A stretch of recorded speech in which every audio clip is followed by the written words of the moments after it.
Good afternoon, ladies and gentlemen, and welcome to the Sherard Show. I'm your host, Sherard. Happy Taco Tuesday to you, ladies and gentlemen. We have a very special episode today. We have a beautiful young lady who is all the way from Toronto, Canada. She's a professional voiceover. She's been voiceovering for many, many great products. And we're going to be talking to her momentarily, the lovely Leah Arscott, first time on the Sherard Show. But before we get to Leah, the Sherard Show is brought to you by the Pure Essence Television Network, where you can see some of the greatest episodes and content of your life now trending The Temptations, the Isley Brothers, Sean Kanan, and my recent interview with legendary boxer Michael Spinks as well, and so many more. Just click the link below and you can see the greatest episodes of your life. This broadcast is also brought to you by iHeartRadio. If you missed this broadcast on television, you can also listen to it on iHeartRadio. Just click the link below and smile and drive. And then lastly, it's brought to you by my limited edition Rah Rah shoe collection. Well, we raise money for the fight for the cure against lupus, an illness that I deal with every day. Every $1 goes to the fight for the cure for lupus. Well, ladies and gentlemen, chances are when you've seen a Barbie commercial or you heard something from Google or even a Michael Jordan brand commercial, you might have heard this lovely young lady's voice. She has been voiceovering for many, many years, though she barely looks like she's 23. But she's talking about her career as well as on our special topic, The World is My Stage. The lovely Leah Arscott, first time on the Sherard Show. Welcome, young lady. How are you? I'm good. How are you? I'm good. Thanks for asking. Leah, now, oftentimes, especially in LA, most people move out here to become an actress, to be a model, to be a singer, producer, and things like that. But it seems like you found your niche in being in voiceover. How did that happen? It's a long and winding road how I ended up in voiceover. It was not really part of my career path, but I do have a corporate background. And so I've worked with some great companies, Fortune 500 companies. And it got to the point where I was just looking for something creative to do, a hobby. Some people bake cakes and some people do eyelashes. I made a long list of side hustles like most people are, nowadays. And one of my girlfriends just told me, "Hey, why don't you try voiceover?" And that's where it went. So now, when it comes to voiceovers, for example, they're becoming even increasingly more popular, and most people don't realize how lucrative it really is, especially if you become a voiceover for a video game or cartoon, continuation cartoon and things like that. But it's not the easiest of jobs to do. Tell us a little bit about the challenges of being in voiceover. Well, what many people don't realize is that it's your own business. You have to first and foremost treat yourself as a business owner. And many people just want to get into it for the fun of it and for the talent. And yet that is very important. Without talent, you will not book a job. First and foremost, you must treat it like your own business. You must be your own marketer. You have to, it's sales at the end of the day. You have to form relationships with different production houses and agencies. And your reputation goes a long way. So that's, I think, the most important thing. Now, what was your first voiceover job or gig that you get? Oh, this is a fun one, actually. My very first voiceover job was 1 week after I got started. I was auditioning blindly. I had no coaching. I don't know what I was thinking. And 1 week later, I was feeling kind of down and out. Oh, is this even for me?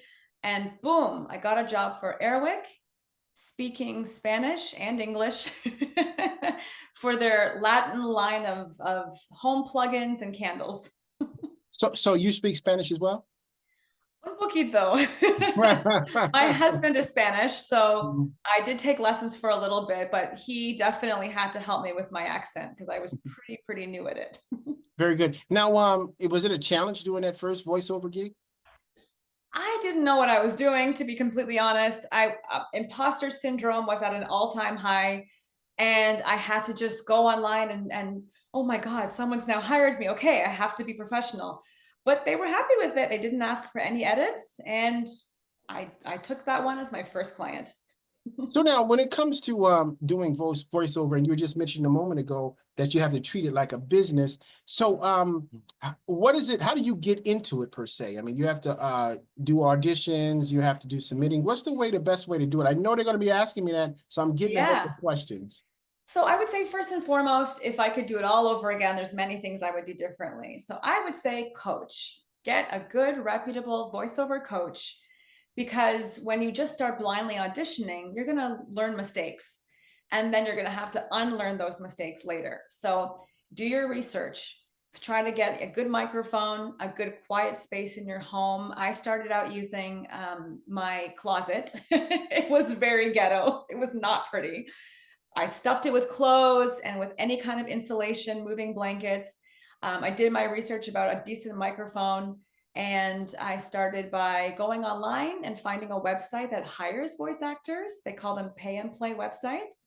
So I purchased a membership, got going, and then later I got a coach. But if I could do it all over again, I'd probably coach first.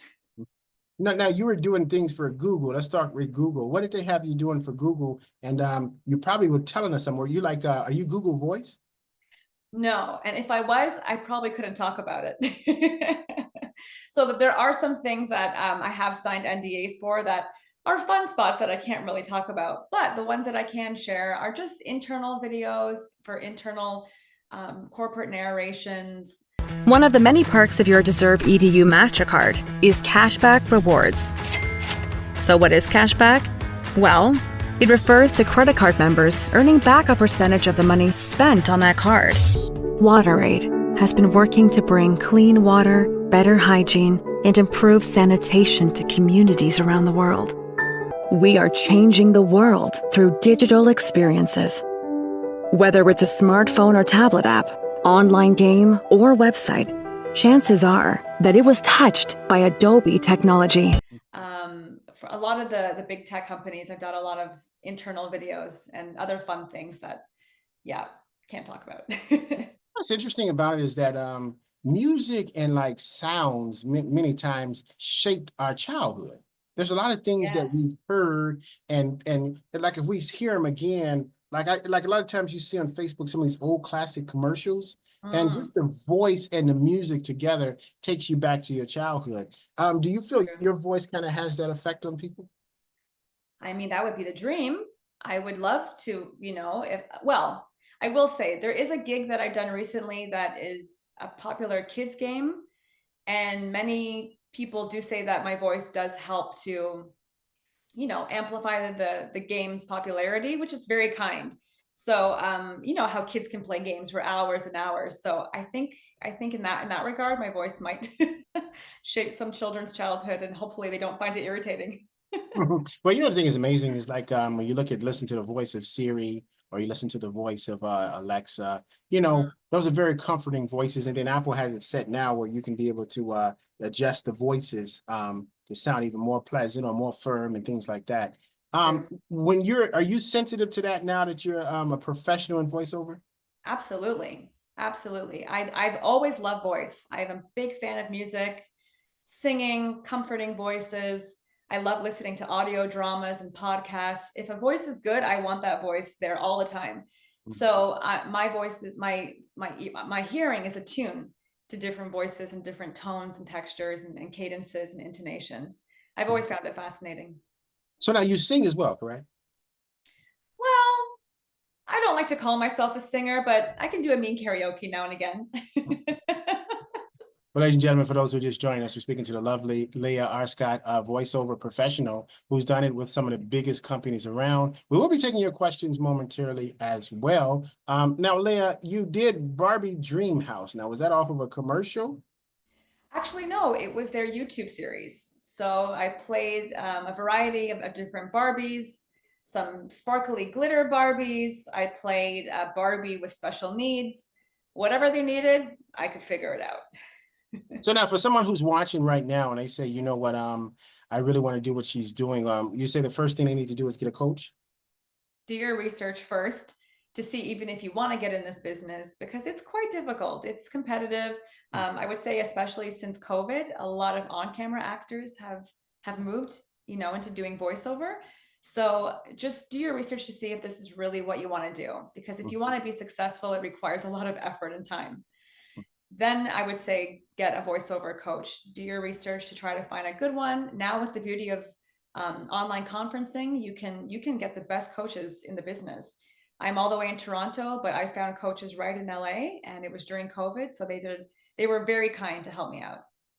You know, something that's very interesting is when you look at you know, voiceovers and the people who do them. For example, like I do audiobooks, you know, and when you do Oh, wow. audiobooks, that's great, but it's a lot of work because you Yes, know it can't be of even a hint of a mistake in it. So you got to redo this and do that and stuff. But you're setting a tone and you're being able to you know, create an atmosphere. I do a lot of since I'm a minister, I do a lot of biblical, like Bible you know, audiobooks and things like that, which is cool. I enjoy it as well. fantastic. But you said it's difficult. What is one of the difficult things about being in the voiceover world? Well, you have to have a thick skin. So, for example, when I first started in voiceover, I'm telling you, I probably did 50, 60 auditions to book one job. And many times when you audition, you're sending it out into the ether and you don't hear back from anybody. You don't receive any feedback. So you don't know who received it, who liked it, who didn't like it. And then mysteriously you'll get an email, you've booked it, and it's the best feeling. It's the best high. And I still get that feeling, that joy, that dopamine hit whenever I get a job. So it's difficult because you have to have a thick skin. You have to know that you probably won't book a lot of jobs in the first part of your career. You know, Toronto is one of the best kept secrets for a lot of things. Toronto has some of the best food. It's really clean city. But one thing that's also amazing about Toronto is that before people knew about it, it was filming some of the biggest movies and TV series there. For example, people don't know the Soul Food, the television series was filmed there in the 90s, actually in the early 2000s. But so many more because the cost to shoot it in Toronto is far less than LA and even New York. Did you know that as well? I did. Toronto for years has been called Hollywood North. And it's not uncommon downtown, you know, if you take a drive downtown to see trailers, catering services, the odd actor walking around. We have an entire studio district. So yeah, it's a little best kept secret. Now, do you feel that at some point you're going to have to move west to LA because you're becoming a big fish in a small pond? Or are you just going to continue being like a working actress or voiceover talent in That's a Toronto? very good question. So that's the question that many voice actors ask. And it depends on your genre. It depends on your goal. So if your goal is to be an animation goddess or, you know, work with the top video games, okay, maybe it's better to be in LA.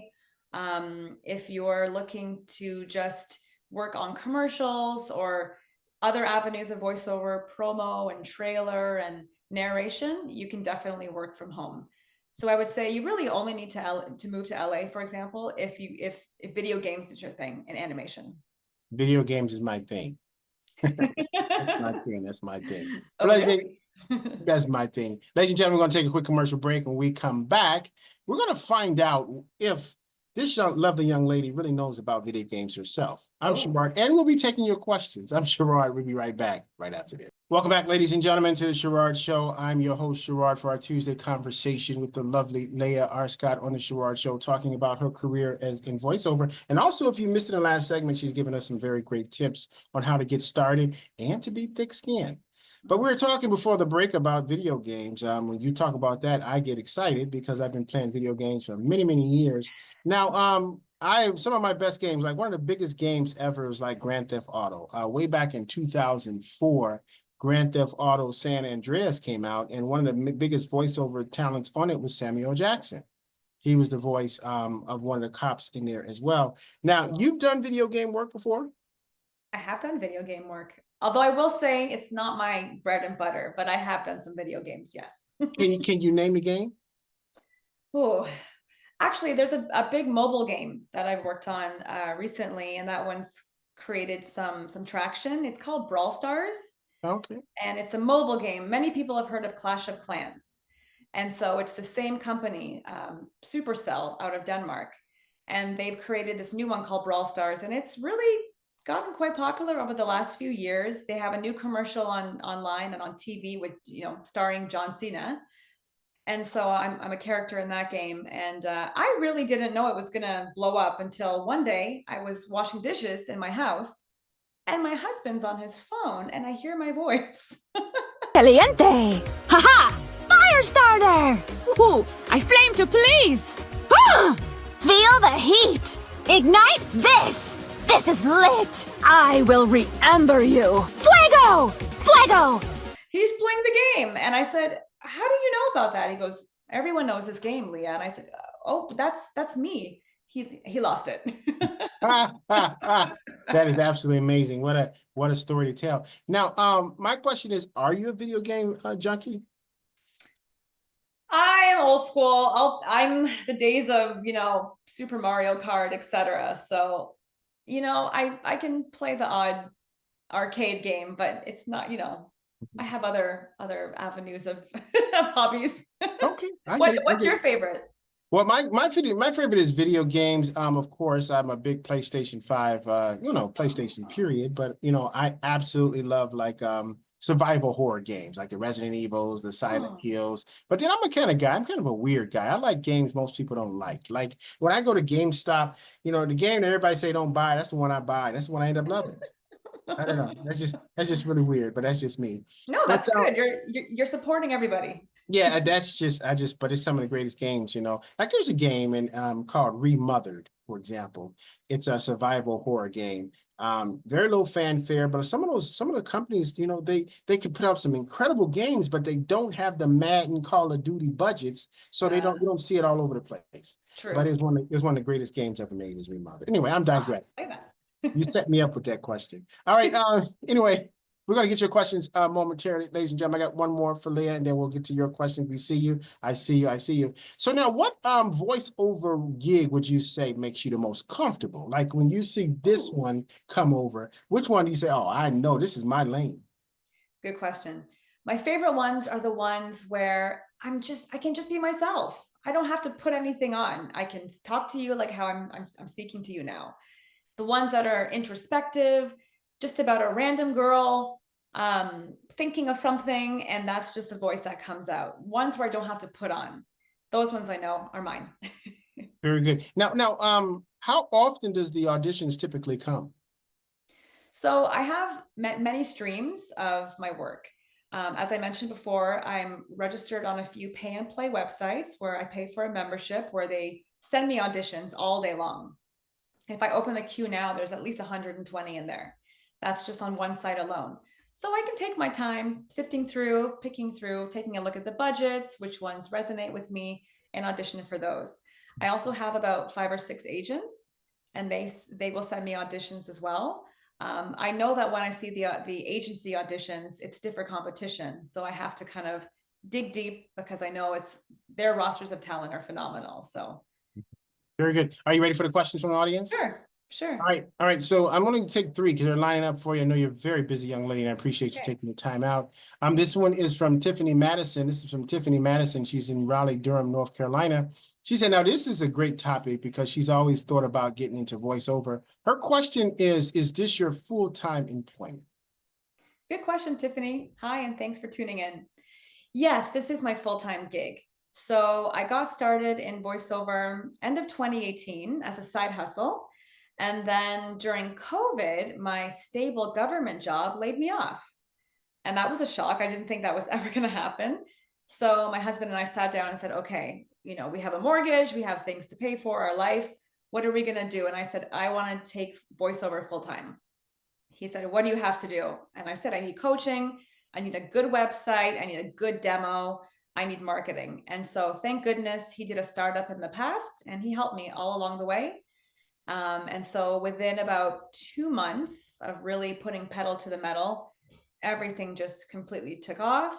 About 6 months later, my stable government job called me back to work. And I said, sorry, I have clients now. I can't go back. Wow, quite impressive. Very encouraging story. Thank you, Tiffany, for the question. This one is from Mike King. This is from Mike King. He's from Washington, D.C. He said, incredible story. We really love that. He said he loves going to Toronto as well. His question is, are you going to move to LA or stay in Toronto? See, I just asked that. Are you going to move? Well, I have been looking into perhaps obtaining a US visa because the bigger budget jobs do require me to be in studio. And so I want to make sure that I get that just so that there's nothing holding me back. So you never know, I could become bi-coastal one day. Very good. Mike, thank you for that question. We have time for last one. This is from Maricia Baldwin. She's in Chicago, Illinois. She said, it's wonderful to have you on the show. She's an actress as well. Her Oh, question is, one, what is your website? And then two, what's the benefits of living in Toronto as an actress? oh, two very good questions. So my website is leahvoiceover.com. Just my first name, Leah, Leah, voiceover.com. And a benefit of living in Toronto, well, from a Canadian perspective, Toronto is the main hub for all, business, commerce, economics. And so I feel privileged to live here because a lot of the major studios are, just a quick drive from me. So if I need to be in studio, I can just head downtown. But I will say, 90% of my work is all from home. And that was one thing that really drew me to voiceover in this digital age. I don't have to be fighting traffic and heading into the city. Oh, so you can actually do your voiceover gigs at home? Absolutely, you can. Oh, wow. Wow. Yeah. Very good. All right. Well, we thank you all for your questions. We don't have time for all of them. Leah, where can they reach out to you if they want to send you more questions to answer? Yes, you can fill out a contact form on my website, leahvoiceover.com. My Instagram is @LeahVoiceover. You can just Google my name and you can hit me up anytime. I'd love to help. Thank you, Leah, so much. Any final thoughts? Thank you so much for having me on the show. What you do is very inspiring to bring light to people doing good work out there. And yeah, if anyone just has the dream of doing voiceover, you can make it happen. Just toughen up, and we're all in this together. Leah, thank you so much for stopping by the show. We really appreciate that. You dropped a lot of nuggets down, and so many people are inspired by just a brief 30 minutes you've been on the show talking about the wonderful things you do. We really appreciate it. Make sure you subscribe to the Pure Essence Television Network. We have some great interviews that are there currently. And then also we have the lovely Holly Berry coming up on their next episode. Also, join me. I'm going to be on location for this tonight for the very special Quincy Jones tribute affair in Hollywood. You don't want to miss that. Some big, big names are coming. For Leah Arscott and all the fans of the Sherard Show, always remember, ladies and gentlemen, the best way to get back on your feet is to miss 3 car payments. I'm Sherard. See you next time. Bye now.